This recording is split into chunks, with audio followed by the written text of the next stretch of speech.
ଜାଣିଛନ୍ତି ଆମ ଦେଶ କଣ ପାଇଁ କି ଆଜି ବିକଶିତ ଭାରତ ହେଇପାରୁନି? ଏଣ୍ଡ ଯୋଉ ଦୁର୍ନୀତି ହଉଛି, ଭ୍ରଷ୍ଟାଚାର ହଉଛି, ଅନ୍ୟାୟ ହଉଛି, ଏଇ ସବୁର ମେନ୍ କଲପ୍ରିଟ କି ଆପଣ ଜାଣିଛନ୍ତି?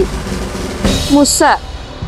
ହଁ, ସେଇ ମୂଷା ଯାହା ପାଇଁ କି ବ୍ରିଜ କୋଲାପ୍ସ କରିଗଲା, ଯାହା ପାଇଁ କି ରେଳ ଟ୍ରାକ୍ସ ର କ୍ୱାଲିଟି ବିଗିଡି ଗଲା। ହଁ, ସେଇ ମୂଷା ଯିଏ ସିଜ୍ ହେଇଥିବା ଡ୍ରଗ୍ସ ସବୁ ଖାଇଗଲା।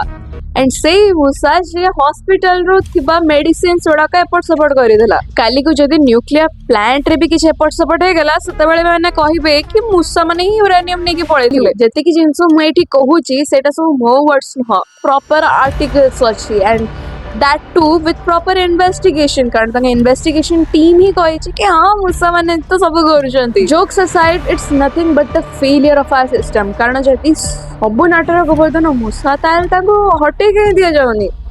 आमे तो जति के टैक्स दवा तो जति के टैक्स दउछु आपण पेस्ट कंट्रोल कहीं करूनाती। विद दैट बीइंग सेड वीडियोटी एठी सस होउची। यदि वीडियोटी पसंद आसला त नियत लाइक करंतु, शेयर करंतु और निज ओपिनियंस कमेंट करंतु।